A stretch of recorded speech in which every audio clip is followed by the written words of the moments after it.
el favor que cobró. Me llamo Verónica, y durante muchos años juré que jamás iba a contar esto porque todavía hoy me cuesta dormir cuando recuerdo cómo empezó todo. No fue una historia de apariciones de cementerio ni de sombras inventadas por el miedo. Fue algo más sencillo, más sucio, más real. Empezó dentro de una casa de interés social en la colonia Las Huertas, en Tepic, en el año 2016, cuando mi hermana mayor levantó un altar a la Santa Muerte para salvarse de su marido. Mi hermana, Laura, vivía una vida que desde afuera parecía normal. Tenía 2 hijos, un puesto de comida afuera de una secundaria y un esposo que sabía fingir muy bien frente a la gente. Pero adentro de la casa era otra cosa. Era de esos hombres que no necesitan golpearte diario para arruinarte, porque aprenden a hacerlo con la mirada, con amenazas dichas en voz baja, con noches enteras en las que no te dejan dormir. A veces sí la golpeaba.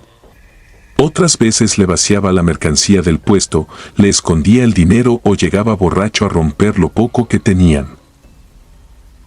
Mi madre y yo le insistimos mucho para que lo dejara, pero Laura decía lo mismo de siempre, que él era el padre de sus hijos, que la familia iba a hablar, que no tenía a dónde irse. Fue una vecina la que la llevó con una señora del mercado que vendía veladoras, lociones y figuras religiosas. Ahí fue donde mi hermana compró su primera Santa Muerte, una pequeña, de túnica blanca y rostro fino. La puso en una mesa cubierta con un mantel bordado, le dejó manzanas, agua, cigarros y una copa de tequila. Yo me acuerdo bien de aquella noche porque fui a visitarla y el ambiente en esa casa había cambiado. No se sentía paz. Se sentía tensión. Como si algo hubiera llegado y estuviera escuchando. Laura me dijo que no le estaba pidiendo dinero ni venganza, que nomás le rogaba protección para ella y para sus hijos, y que si era posible la sacara de ese infierno. Lo dijo con una seriedad que me dio escalofríos. Yo no era devota, pero tampoco me burlaba. En mi familia siempre se respetaron esas cosas, sobre todo porque uno crece escuchando historias y aprende que hay puertas que no conviene tocar ni para negar que existen. Pasaron 3 semanas y su marido desapareció. No era raro que se fuera de parranda, pero esta vez fue distinto porque nadie sabía con quién andaba. Al 4.º día encontraron su camioneta abandonada cerca de la carretera libre a Guadalajara. Tenía la puerta abierta, una mancha de sangre seca en el asiento y el motor frío. La policía dijo que seguramente lo habían levantado, por deudas o por andar de hablador. Nunca lo encontraron. Laura lloró, claro, pero yo la conocía. Lo que tenía no era exactamente dolor. Era otra cosa. Era alivio mezclado con culpa. Después de eso la vida le cambió demasiado rápido. Empezó a vender más en el puesto, un primo le consiguió un crédito para ampliar el negocio y hasta los niños, que siempre vivían enfermos, parecían más tranquilos. Mi hermana decía que la santa la estaba cubriendo. Yo quise creer que simplemente por fin estaba saliendo de una mala racha. El problema empezó cuando me pidió que le cuidara la casa un fin de semana mientras ella iba con los niños a Compostela. Yo acepté porque necesitaba el dinero y porque la casa quedaba cerca de mi trabajo.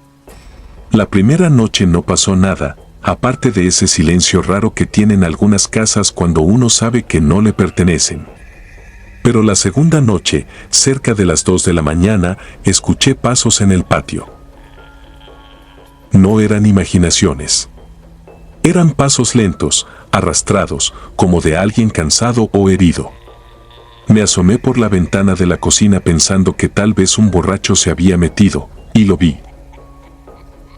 Había un hombre de espaldas, parado frente al altar. No sé cómo explicarlo bien, porque el patio estaba oscuro y aún así lo distinguí perfectamente. Tenía la ropa sucia, como embarrada de tierra, y el hombro izquierdo hundido, como si lo trajera zafado. No se movía, pero yo sentía que respiraba. Lo peor fue reconocer la camioneta tatuada en el brazo. Era el marido de mi hermana. Quise gritar, pero me quedé tiesa. En ese momento la veladora del altar se encendió sola. Yo no vi una chispa ni nada, solo la llama levantándose de golpe. Entonces el hombre giró un poco la cabeza, apenas lo suficiente para mostrarme la mejilla abierta y el ojo derecho blanco, opaco, como de pescado muerto.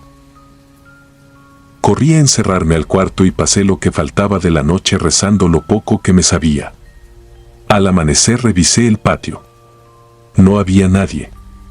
Pero frente al altar encontré lodo fresco y un olor podrido que tardó horas en irse.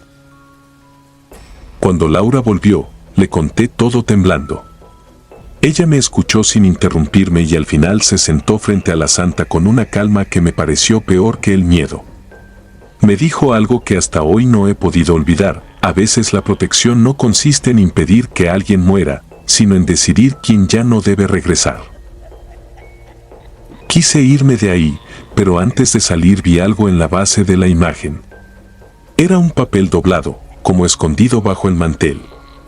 No debí abrirlo, pero lo hice. Era una petición escrita con la letra de mi hermana, de la fecha exacta en que su marido desapareció. No pedía que lo alejaran. No pedía paz. Decía, con todas sus letras, que se lo llevaran para siempre y que ella ofrecía a cambio cuidar el altar mientras viviera. Ese mismo año Laura empezó a deteriorarse. No de enfermedad normal, sino de un cansancio espantoso. Amanecía con moretones en los brazos, como dedos marcados. Decía que soñaba con tierra sobre la cara y con alguien respirándole en el cuello. A veces, mientras atendía el puesto, se quedaba viendo un punto fijo y murmuraba que él seguía afuera, esperando turno. Murió 2 años después, sentada frente a su altar, con la veladora recién encendida y una expresión de terror tan clara que ni en el velorio pudieron cerrarle bien la boca. La familia dijo que fue un infarto. Yo no discutí. ¿Para qué? Nadie me habría creído lo que vi la noche anterior, cuando fui a dejarle unas flores y alcancé a escuchar 2 voces en el patio. La de mi hermana, llorando bajito, y la de un hombre arrastrando las palabras como si hablara con la garganta llena de tierra. Desde entonces no entro a casas donde haya altares de la Santa Muerte. La respeto, sí. Mucho. Más de lo que quisiera. Porque entendí algo que mi hermana aprendió demasiado tarde: hay favores que sí se cumplen, pero nunca salen gratis.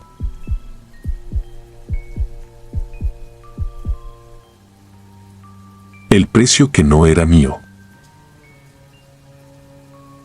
No suelo contar esto. No porque no quiera, sino porque cada vez que lo hago siento que algo escucha, como si estuviera esperando que vuelva a nombrarlo. Esto pasó en 2019, en una colonia al sur de Mazatlán. Yo tenía 28 años, un hijo de apenas 3 y una vida que, aunque difícil, ya empezaba a acomodarse. Mi madre y yo sobrevivíamos vendiendo comida en la cochera de la casa. Era cansado, pero honrado. Mi hermano menor, Esteban, llevaba años fuera. Desde adolescente se había perdido entre drogas, malas compañías y cosas que uno prefiere no saber. Cuando volvió, lo hizo distinto, demasiado distinto. Recuerdo perfectamente el día que cruzó la puerta. No fue el reencuentro que imaginé durante años. No hubo abrazos, ni lágrimas. Solo se paró en la entrada, más delgado, con los ojos hundidos y una sonrisa rara, como si supiera algo que nosotros no. Traía un tatuaje en el antebrazo. La figura era clara, una calavera con túnica. La Santa Muerte. Desde ese día, la casa empezó a sentirse pesada. Al principio intenté ignorarlo. Mi madre, en cambio, parecía tranquila. Decía que al menos había regresado, que eso era suficiente. Pero yo no podía dejar de notar ciertos detalles. Esteban no dormía en horarios normales, apenas comía, y su cuarto siempre olía a algo extraño, como humo mezclado con hierro. Una noche, mientras le dejaba la cena en la puerta, escuché que hablaba. Pensé que estaba en el teléfono, pero no, hacía pausas, como si alguien le respondiera. Me quedé quieta unos segundos. No, todavía no, dijo. Ya te dije que no es momento. Se me erizó la piel. No toqué la puerta. Me fui en silencio. Días después, mi madre empezó a dejarle a mi hijo, Mateo, mientras ella salía al mercado. Eso me molestó muchísimo. No confiaba en Esteban, no después de verlo así. Discutí con ella, pero me juró que él era diferente ahora, que incluso le hablaba bonito al niño. Quise creerle. Ese fue mi error. El día que todo cambió, yo estaba en el trabajo. Vendía accesorios para celular en una pequeña tienda del centro. Recuerdo que eran como las 4 de la tarde cuando llegaron 2 policías. Cuando preguntaron por mí, supe que algo estaba mal. No me dijeron mucho en ese momento. Solo que tenía que ir con ellos. El trayecto fue eterno. Sentía el corazón en la garganta, como si ya supiera lo que me esperaba. Al llegar a la casa, vi gente afuera. Vecinos murmurando, algunos llorando. Y entonces lo escuché, un llanto que nunca voy a olvidar. Era mi hijo. Entré corriendo. El olor me golpeó primero. Sangre, demasiada. Mi madre estaba en el suelo, con las manos ensangrentadas, gritando. Y Mateo, mi hijo, estaba envuelto en una sábana, pero aún así se veía. Le faltaba parte del brazo. No recuerdo haber gritado, pero sé que lo hice. Me dijeron después que mi madre había llegado justo a tiempo. Que Esteban estaba sobre el niño, con un cuchillo, murmurando cosas sin sentido. Que repetía una frase una y otra vez. Una vida por otra, una vida por otra. Cuando escuchó las sirenas, huyó por la parte de atrás.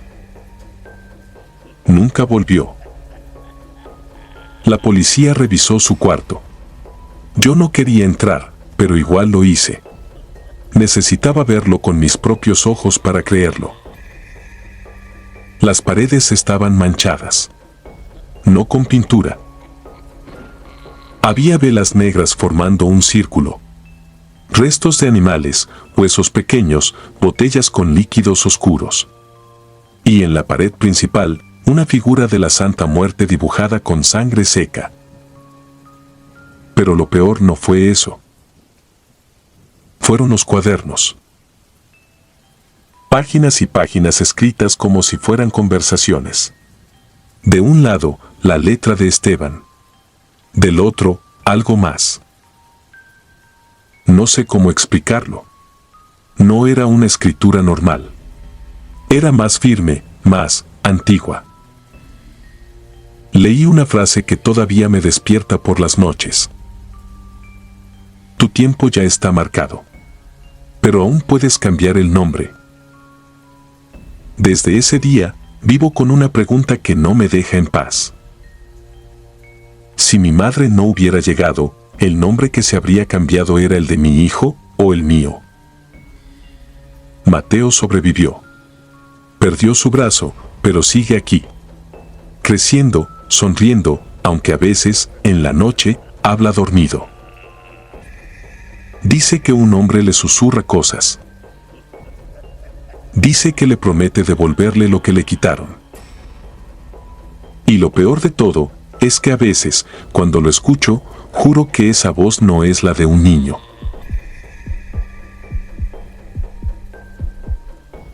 Suscribirte y darle like ayuda mucho a este canal.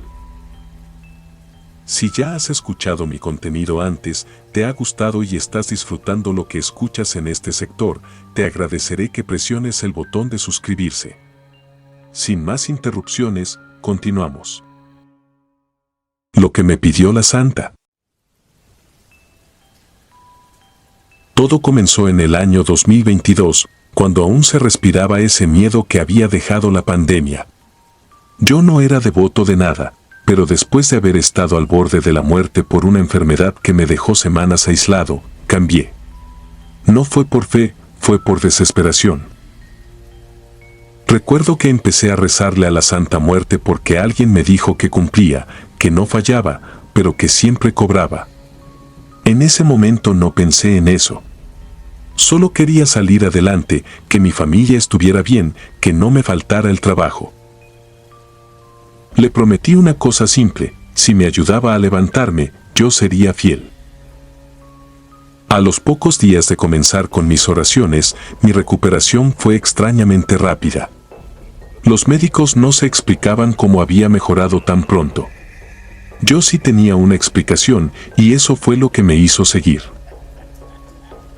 Pero lo primero que me inquietó ocurrió esa misma semana. Mi perro, un animal sano, fuerte, que nunca había mostrado signos de enfermedad, amaneció sin moverse. Murió en cuestión de horas. Fue tan repentino que no hubo tiempo de reaccionar. Me dolió, claro, pero en ese momento lo vi como una coincidencia. No quería pensar en otra cosa. Seguí rezando. Y entonces empezaron a pasar cosas que no eran coincidencias. Personas que me hacían la vida imposible en el trabajo comenzaron a desaparecer de un día para otro. Uno fue despedido sin explicación. Otro simplemente dejó de ir. Todo se acomodó a mi favor. Mi situación mejoró, el dinero empezó a rendir más, incluso resolví problemas legales que llevaban años estancados. Yo agradecía, pero cada vez que lo hacía, algo más se perdía. Primero fue otro animal. Luego una amistad cercana que dejó de hablarme sin razón. Después, una noche, desperté con la sensación de que alguien estaba sentado a los pies de mi cama. No vi nada, pero sentí el peso. Y un olor. Un olor a veladora apagada, a cera vieja, a incienso rancio. A partir de ahí, todo cambió. Ya no rezaba por agradecimiento, rezaba por miedo. Empecé a notar que las cosas que pedía se cumplían demasiado rápido, pero con consecuencias que no entendía al principio. Si pedía estabilidad, alguien más la perdía. Si pedía dinero, algo en mi casa se rompía o alguien enfermaba. Como si todo tuviera un equilibrio que yo estaba rompiendo. Un día, sin pensarlo mucho, pedí algo más grande. Quería irme a Estados Unidos. Quería salir de todo, empezar de nuevo. Le prometí que si me ayudaba a cruzar, le construiría un altar donde fuera. Esa misma semana recibí la oportunidad. Todo salió demasiado fácil. Llegué a la frontera, me llevaron a una casa de seguridad, y ahí fue cuando sentí el primer golpe real de miedo. Había un altar. Una figura de la Santa Muerte, vestida de negro, con veladoras encendidas y algo más. Tenía algo entre las manos. Un collar. No era cualquier cosa. Era el collar de mi perro muerto. El mismo. No podía equivocarme. Nadie ahí sabía de eso. Nadie. Esa noche no dormí. Y cuando por fin cerré los ojos, soñé. No fue un sueño común. Estaba en un lugar oscuro, sin forma, sin tiempo. Frente a mí estaba ella. No como la figura que todos conocen, no como estatua, sino como algo más real, más presente. No hablaba, pero yo entendía. Me mostró todo lo que me había dado. Y luego, todo lo que había tomado. No eran coincidencias. Eran pagos. Entonces entendí. Nada de lo que había pedido había sido gratis. Y lo peor fue cuando me hizo ver lo que faltaba. Mi familia. Desperté sudando, con el pecho apretado, como si algo me estuviera observando. Esa misma madrugada decidí no cruzar. Inventé una excusa, me regresé como pude. Perdí dinero, oportunidades, pero sentía que había escapado de algo. O eso creí. Porque al llegar a mi casa, lo primero que vi fue una veladora encendida en la sala. Yo no la había dejado así. Nadie en mi casa lo había hecho. Y junto a ella, había un pequeño altar improvisado, con una figura que yo nunca había comprado. La Santa Muerte. Y al lado, una foto de mi familia. Fue ahí cuando entendí que no importa a dónde vayas. Si le pides, ella escucha. Y si te concede, siempre cobra. Siempre.